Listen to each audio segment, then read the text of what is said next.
Okay, so first thing that we're going to do is gather up everything that we need. We need all of our ingredients handy, just like we do with baking. So everything is right next to me, all ready to go. Now, for this form that I'm making, it's a larger lasagna pan. So I'm doing 3 scoops of water, and then I'm adding then I'm adding 6 scoops of plaster.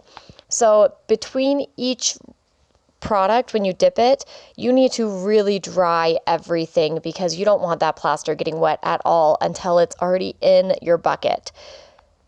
So now I'm sifting it through. If you have a sifter, please use it. It is so much better than using your hands. But I don't have one, so I'm going to use my hands and gently do little handfuls at a time and kind of spritz it. And as you can see, the water dissolves it really fast. So as you add more and more to the water, it's going to clump and it's going to get a little bit more thick in the water.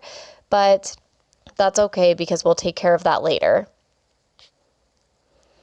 So now I'm adding all 6 scoops of the plaster, and each scoop is a little over 2 cups because I'm filling it all the way up. So I don't have exact measurements. It's just the scoops. And this part takes a while, like it looks like I'm going super crazy fast, but I went so slow. And you don't want to, it's kind of a catch-22 because you don't want to go too slow or else the plaster will already start hardening and you will be in trouble. So you do want to work fast, but you don't want to work too fast, which just makes this entire thing a little bit tricky. But once you get it, you'll be able to figure it out. Now we're going to mix it, and it kind of looks like pancake batter to me. So once you mix it up really good, it starts looking like a pancake batter. You don't have clumps, you don't have any like hard chunks. And then I'm going to spray my pan with cooking spray. This makes it so the plaster doesn't stick. And then just go ahead and dump it in.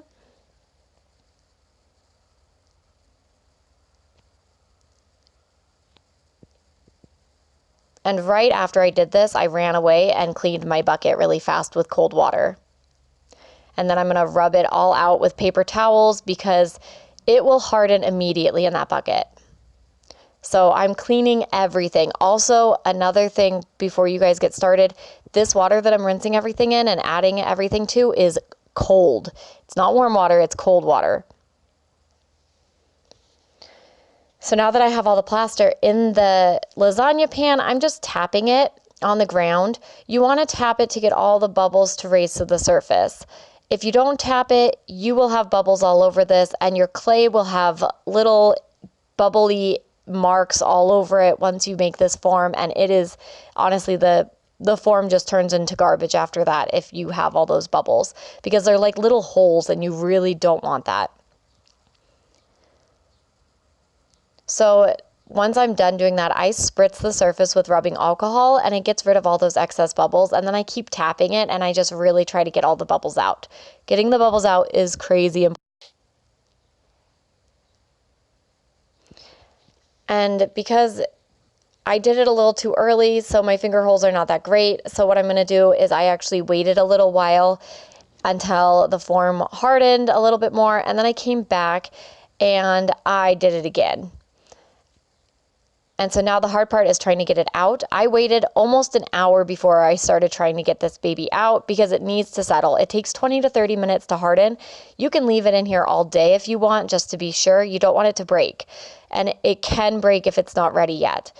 So just be careful, and getting it out sometimes is really hard because you don't want to add too much cooking spray or else it really makes it greasy and you get these weird little lines in your pan. But you can always eventually get it out. And so this is what it looks like once it's all done. And I just kind of clean up the edges. I really want it to feel nice and look nice. You want it very smooth for that clay to lay over the top of it. And you want your fingers to be able to fit in it because you want to be able to pull it out of the form.